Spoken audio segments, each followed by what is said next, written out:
Quand un homme réapparaît après plusieurs jours de silence, ton cœur se met à battre plus vite. Ton esprit se remplit de questions, et sans t'en rendre compte, tu sens que ce simple message pourrait tout définir. Mais voici la vérité crue. Ce message ne signifie pas ce que tu aimerais croire. Ce n'est pas un acte d'amour. Ce n'est pas un signe d'engagement. C'est une manœuvre psychologique, une épreuve silencieuse, un test où il ne cherche qu'une chose, savoir si tu es toujours au même endroit où il t'a laissé. Et le plus dur, c'est que la majorité des femmes échouent à ce test. Elles répondent avec anxiété, blessure ou ressentiment. Et ce faisant, elles lui donnent exactement ce qu'il cherchait, la confirmation qu'il a encore le contrôle.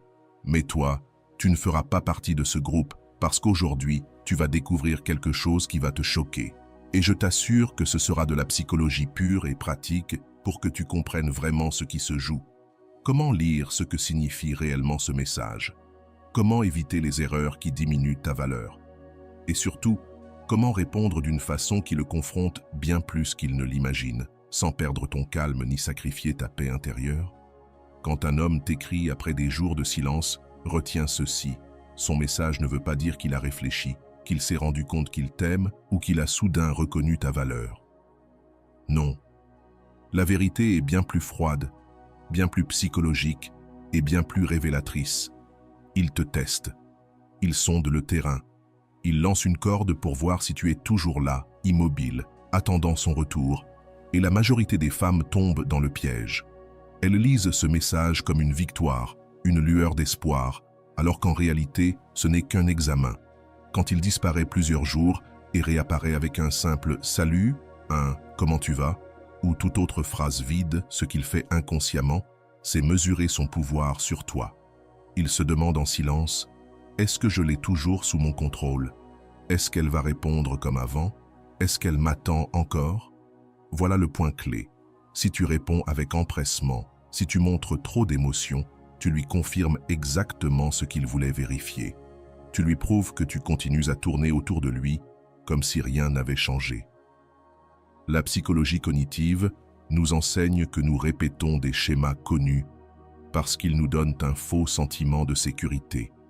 Son message, après le silence, n'est rien d'autre qu'une tentative de répéter ce schéma avec toi.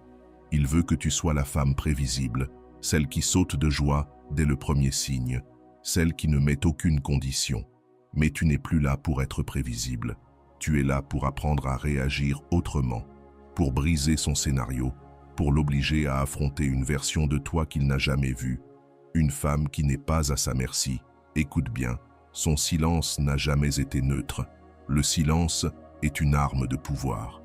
Un homme qui se tait pendant des jours ne le fait pas par oubli. Il le fait parce qu'il sait, même inconsciemment, que ce silence provoque un effet en toi. Il sème le doute, l'anxiété, l'insécurité. Il t'amène à te demander ce qui s'est passé, à vérifier ton téléphone, à ressentir le vide. Et quand il réapparaît avec un simple message, tu le vis comme un soulagement, comme de l'eau dans le désert. Mais ce n'est pas de l'amour, c'est une stratégie inconsciente. Son silence a créé la soif, et son message est la goutte d'eau. Si tu réagis comme quelqu'un qui avait soif, tu confirmes que sa technique a fonctionné. C'est là que réside ton véritable pouvoir. Comprendre que ce message n'est pas un cadeau, mais une épreuve de ton estime de toi, de ton indépendance émotionnelle, de ta maturité intérieure. La façon dont tu réagis ne définit pas seulement ce qu'il pense de toi, mais aussi ce que ta propre conscience comprend de ta valeur. Si tu réponds comme avant, tu confirmes ton ancienne blessure, celle d'une femme qui croit avoir besoin d'attention pour exister. Mais si tu réponds depuis un autre espace, si tu gardes ton calme, si tu comprends que ce n'est pas lui qui t'apporte quelque chose, mais toi qui décides de la façon dont tu reçois ce message, alors tu changes toute la dynamique. Avant de continuer, si tu n'es pas encore abonné à ma chaîne YouTube, je t'invite à le faire dès maintenant. En t'abonnant, tu seras informé de toutes mes nouvelles vidéos, ce qui te permettra de ne rien manquer de contenu précieux. Imagine, il disparaît une semaine. Tu es agacé, pleine de doutes, et soudain, il envoie un message banal. L'ancienne toi aurait accouru pour répondre avec un « quel bonheur d'avoir de tes nouvelles », un « tu m'as manqué », Je commençais à m'inquiéter. Et sa disparition aurait été récompensée, son ego nourri. Mais la nouvelle toi ne lit plus ça comme un signe d'amour. Tu vois clair, c'est une manœuvre psychologique. Et tu réagis autrement.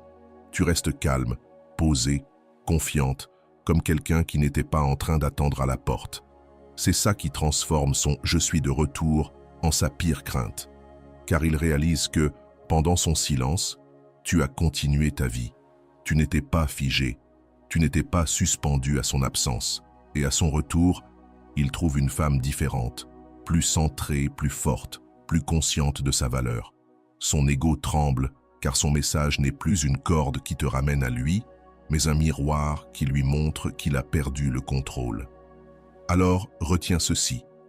La prochaine fois qu'il t'écrit après des jours de silence, ne lis pas ces mots comme de l'amour. Lis-les pour ce qu'ils sont, un examen silencieux de ta force intérieure, et réponds depuis cet espace de puissance, car la plupart des femmes se piègent elles-mêmes en répondant depuis la blessure. Et répondre depuis la blessure prend deux formes, l'anxiété déguisée en joie ou le ressentiment déguisé en reproche. Ces deux réactions semblent opposées, mais en vérité, elles sont identiques. Dans les deux cas, elles confirment qu'il a encore du pouvoir sur toi. Pense-y. Si tu te précipites pour répondre avec enthousiasme, tu lui envoies le message silencieux « Je t'attendais, merci d'être revenu ». Si tu réponds par l'ironie, un « Ah, te voilà enfin », tu lui dis en réalité « Ton silence m'a blessé et je n'ai fait que t'attendre ». Dans les deux cas, tu montres que son absence t'a marqué, que tu étais en orbite autour de lui. Et crois-moi, même s'il ne le dit pas, un homme perçoit ses faiblesses émotionnelles. La psychologie est claire. Les émotions non gérées se manifestent toujours autrement. Et si tu veux reprendre le pouvoir, il te faut comprendre une chose essentielle. Ce message n'est pas une preuve d'amour, c'est une preuve de toi, une preuve de ta capacité à rester debout, centré, solide, même quand il essaie de tester ton esprit et ton cœur. Quand tu réagis avec un « quel miracle » ou un « tu m'as laissé planter », ce que tu projettes, ce n'est pas ton humour ni ta force, c'est ta frustration. Il n'entend pas tes mots, il entend ta blessure. Et au lieu de se sentir mal pour son silence, il se sent puissant, parce que ta réponse prouve que son absence t'a trop affecté. Voici la vérité. Autant la réponse anxieuse que la réponse pleine de reproches sont faciles à lire, prévisibles, communes. Et ce qui est commun ne laisse pas de traces. Ce qui est commun ne se respecte pas. Ce qui est commun se prend pour acquis. Ton plus grand piège serait de transformer ce moment en une scène où il confirme qu'il a le contrôle de tes émotions. Souviens-toi de ceci. La véritable séduction, l'attraction authentique, le respect profond, ne naissent pas de ce qu'il ressent en te voyant heureuse ou en colère. Ils naissent de ce qu'il ressent quand il n'arrive pas à te déchiffrer. Exemple, il t'écrit un simple « Salut, comment tu vas ?» Après une semaine de silence, la réponse anxieuse serait de répondre en quelques secondes « Oh, quel plaisir d'avoir de tes nouvelles, je suis contente que tu sois réapparu. » Cette réponse lui dit « Ton absence n'a rien changé, je suis toujours disponible. » La réponse pleine de reproches serait « Enfin, j'ai cru que tu m'avais oublié. » Et même si cela semble fort, en réalité cela révèle « J'ai attendu, ton absence m'a fait mal. » Les deux réactions partent d'une blessure.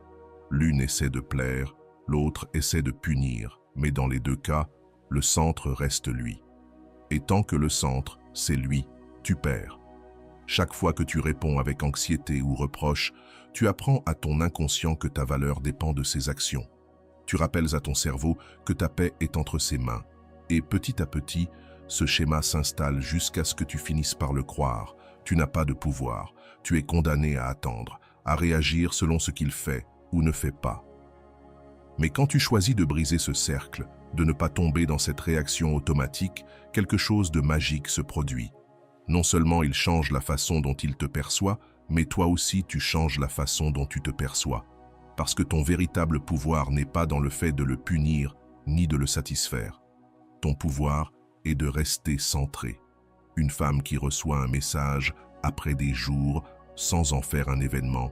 Une femme qui n'a pas besoin de se précipiter ni de s'agiter pour prouver sa valeur.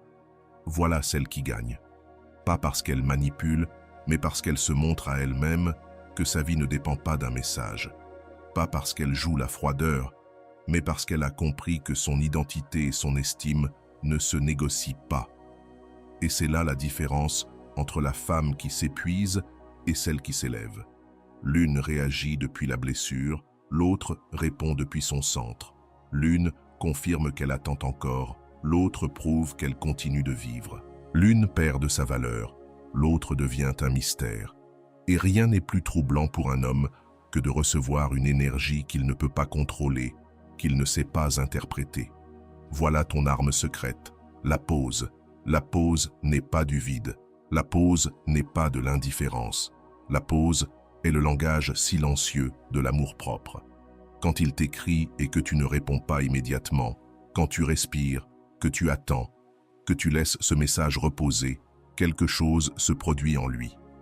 Pour la première fois, il sent que ces mots ne contrôlent pas ton temps, que ton monde ne tourne pas autour d'une notification. Un reproche, il peut l'ignorer. Un drame, il peut l'utiliser contre toi. Mais une pause, il n'a aucun argument pour la contrer. La pause est irréfutable. Elle lui montre que son message n'a plus le même pouvoir. Parce que la vérité est simple. Si tu réponds avec anxiété, il gagne. Si tu réponds avec reproche, il gagne encore. Mais si tu réponds avec calme, avec neutralité, avec une pause, c'est toi qui gagnes. Pas contre lui, mais pour toi-même. La pause n'est pas une ruse pour manipuler. Elle ne marche pas si derrière se cache l'anxiété. Elle fonctionne quand elle vient de ton centre, de ta sécurité, de ta certitude que ta vie ne dépend pas de ce message. Et quand tu l'appliques ainsi, elle devient un aimant. Car ce qui attire un homme, ce n'est pas l'indifférence, c'est la sérénité. Et voilà ce qu'il craint vraiment, perdre une femme qui ne l'attend plus, une femme qui vit, qui avance, qui ne s'accroche pas à son absence. Souviens-toi, ta force n'est pas dans la réaction, mais dans la maîtrise. Ta victoire est dans la pause. Tu le vois, il t'écrit, et en lieu de répondre immédiatement, tu choisis d'attendre jusqu'au lendemain. Cette pause lui retire la sécurité qu'il cherchait, car son ego attendait une confirmation instantanée. Ce qu'il reçoit à la place, c'est un vide temporaire. Ce vide ne le détruit pas, mais il l'intrigue. Et l'intrigue est toujours le début de la véritable valorisation, le mystère de ne pas savoir ce que tu penses, de ne pas savoir ce que tu vas faire, de ne pas pouvoir lire ta réaction en temps réel. C'est plus puissant que n'importe quelle déclaration d'amour. Voilà le pouvoir de ta pause. Chaque minute où il attend ta réponse, chaque heure où il n'a pas accès à ton émotion, devient un rappel brutal. Tu n'es plus aussi prévisible qu'il le croyait. Ton silence stratégique pèse plus lourd que n'importe quelle discussion, car il ne peut rien utiliser pour s'excuser ni minimiser ce qu'il a fait.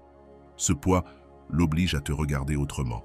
Avant, il pensait « Elle est toujours là pour moi ».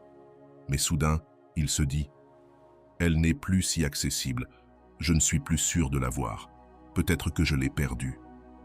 Ce changement dans son esprit ne vient pas des mots, il vient de ta pause, de ta capacité à rester calme, à ne pas te précipiter, à ne pas courir pour combler le vide qu'il a créé. Et voici ce qu'il y a de plus transformateur. Cette pause ne le confronte pas seulement lui, elle te transforme aussi. Car chaque fois que tu choisis de ne pas répondre avec anxiété, chaque fois que tu prends de l'espace avant de répondre, chaque fois que tu montres que ta vie n'est pas suspendue à son silence, tu te reprogrammes mentalement. Ton cerveau apprend à associer ta propre valeur à ta sérénité et non à son attention. Ton cœur découvre qu'il est complet même sans ses messages. Ton énergie devient un champ magnétique qu'il ne peut contrôler. La pause n'est pas absence, elle est pouvoir. La pause n'est pas froideur, elle est clarté. La pause n'est pas punition, elle est respect de toi-même. Voilà ce qui le confronte plus que n'importe quel reproche. Pendant qu'il tente de déchiffrer ton silence, il ne trouve que sa propre peur. La peur de t'avoir perdu. Sais-tu où la majorité s'effondre? Pas dans l'attente, pas dans la pause, mais dans la réponse. Car ces quelques mots que tu choisis peuvent élever ta valeur jusqu'au ciel ou l'enterrer en quelques secondes. Ta réponse n'est pas seulement un message, c'est un miroir. Elles révèlent sans le vouloir d'où tu viens, de la nécessité de plaire, de la colère du reproche ou de la sécurité de quelqu'un qui sait qui il est. Et voici la vérité crue. 80% des femmes ruinent l'impact de cette pause parce qu'elles écrivent, croyant pourtant agir avec intelligence émotionnelle. Exemple, il disparaît pendant des jours et revient avec un simple « Comment vas-tu ?» La réponse de besoin sonne ainsi « Quelle joie d'avoir de tes nouvelles, je pensais justement à toi. » La réponse de reproche sonne ainsi « Enfin tu apparais, j'ai cru que tu étais mort. » Résultat, dans les deux cas, tu confirmes ce qu'il voulait, que son silence t'a affecté et qu'il reste le centre de ton attention. Mais il existe une troisième option, la réponse de valeur, celle qui ne sonne ni comme un besoin, ni comme un reproche, mais comme de la sérénité. Une réponse ferme, claire, qui le confronte à l'idée que ton monde a continué à tourner sans lui. En psychologie cognitive, nous savons que les symboles sont plus puissants que les discours. Et dans les messages, tes mots sont les symboles de ton énergie intérieure. 1. Quelle joie d'avoir de tes nouvelles. Quand tu meurs d'angoisse à l'intérieur, ne transmets pas de sérénité, il transmet de l'anxiété déguisée. 1. Je t'avais oublié, ne transmet pas de force, mais une blessure cachée. Alors qu'un simple message bref, neutre, tranquille, transmet bien plus de pouvoir qu'un long discours. Exemple, il écrit « Salut, comment vas-tu ?» et tu réponds « Bien, merci » ou « Tout va bien, merci ». Tout va bien a plus de poids que 1000 reproches, car ça ne le remet pas au centre.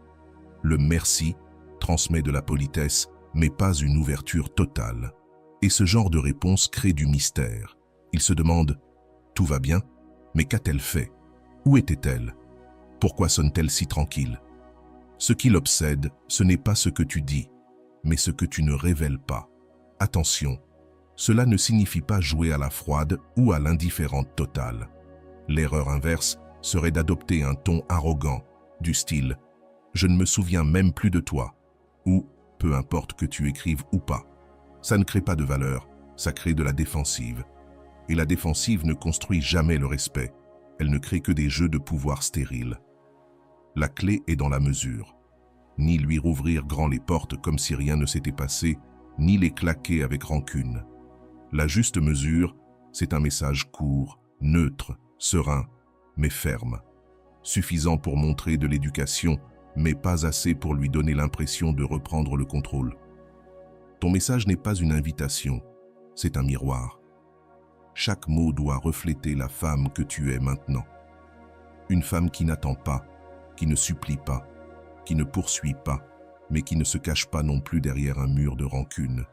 Exemple de réponses qui transmettent de la valeur. « Bien, merci, j'espère que toi aussi. » Ou « Tout tranquille ici, beaucoup de choses à faire, mais ça va. » Toutes ces phrases transmettent que tu as une vie, que tu es occupé, que ton monde ne s'est pas arrêté.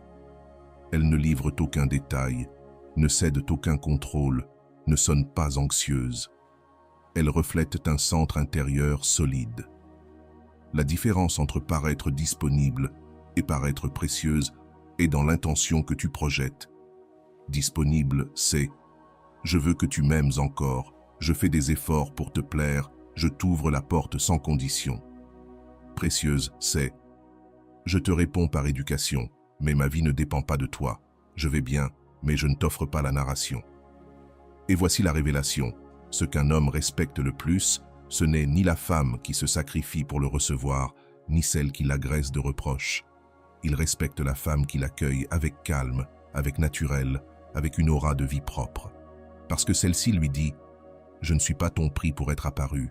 Je suis une femme que tu choisis de valoriser ou de perdre. » La psychologie est claire. Quand ta réponse ne correspond pas à son scénario, son esprit entre en tension. Il attendait une confirmation, il reçoit du mystère. Il attendait du pouvoir, il reçoit de la neutralité. Il attendait du contrôle, il reçoit le rappel qu'il ne l'a plus. Et cette tension, c'est ce qui le fait craindre de te perdre, ce qui l'oblige à te voir autrement. Alors retiens bien ceci. La différence ne se joue pas dans ce qu'il écrit, mais dans la manière dont tu réponds. Tes mots sont ton miroir.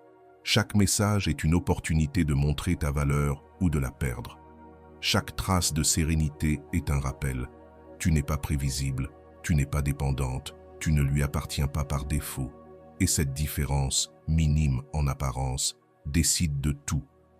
Parce que ce message qu'il envoie après des jours de silence n'est pas juste un message. C'est un champ de bataille silencieux.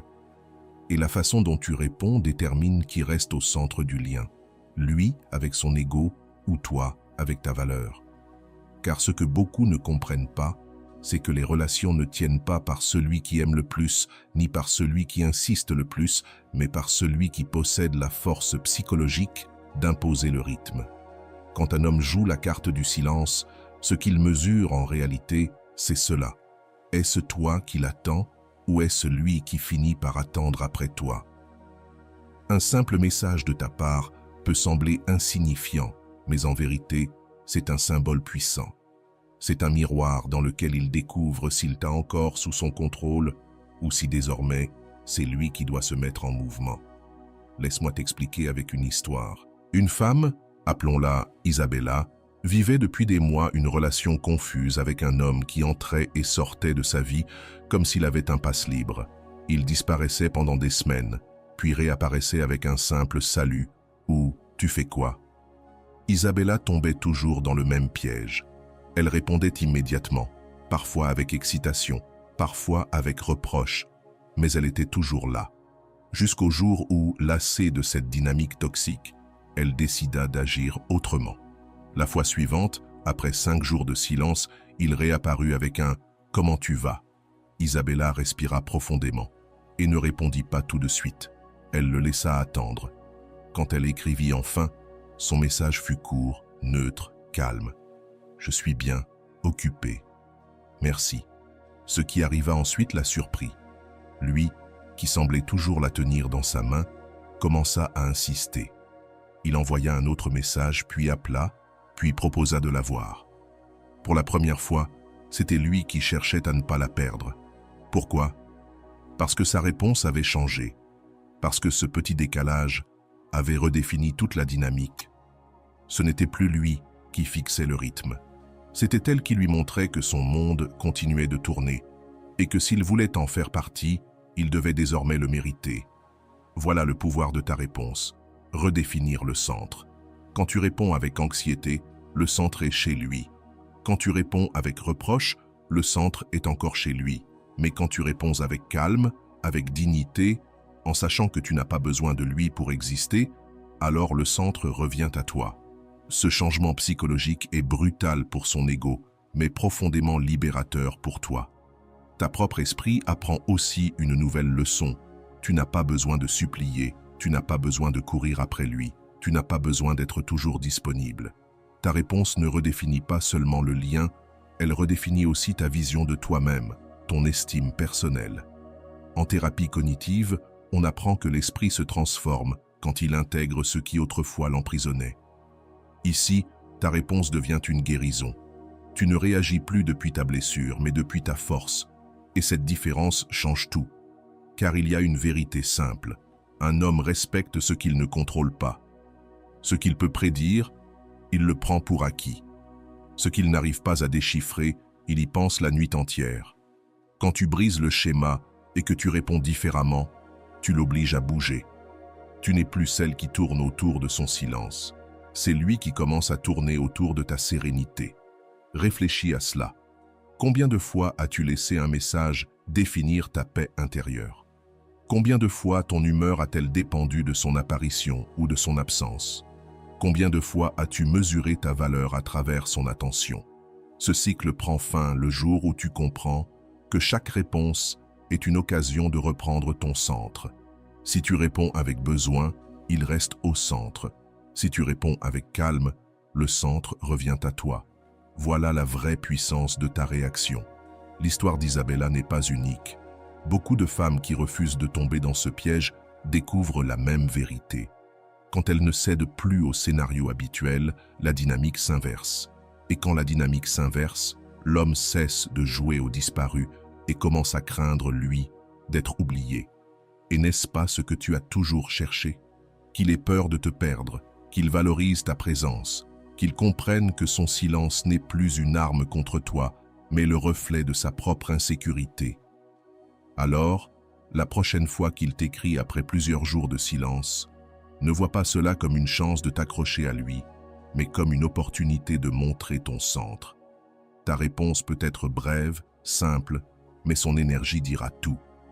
Parce que ce n'est pas seulement un message que tu renvoies, c'est une nouvelle définition de qui détient le pouvoir dans cette histoire. Et lorsque ce pouvoir revient à toi, crois-moi, plus rien n'est jamais pareil. En conclusion, quand un homme t'écrit après des jours de silence, ce n'est pas un cadeau, ni une preuve d'amour, ni un engagement. C'est un test. Un test de ta force, de ta sérénité, de ta capacité à ne pas tomber dans le vieux scénario. Son message n'est là que pour vérifier si tu tournes encore autour de lui, si son absence t'a blessé au point de nourrir son ego. Mais toi, tu n'es plus là pour confirmer son importance. Tu es là pour te prouver à toi-même que ta valeur ne dépend pas d'un chat, que ta paix n'est pas négociable et que ton pouvoir réside dans la manière dont tu choisis de répondre. Car cet instant, celui de ta réponse détermine tout. Est-ce encore lui le centre ou est-ce désormais toi? Alors dis-moi, es-tu la femme prévisible qui attend ou la femme précieuse qui continue de vivre sans jamais mendier d'attention?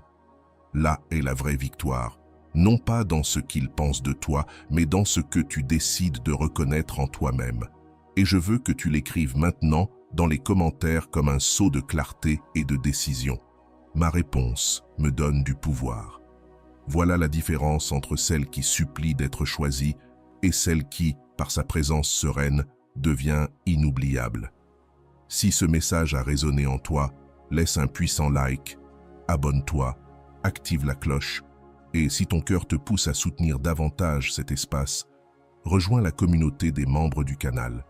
Tu pourras profiter d'avantages exclusifs, des réponses prioritaires à tes commentaires, la possibilité de participer au choix des prochaines vidéos et un accompagnement plus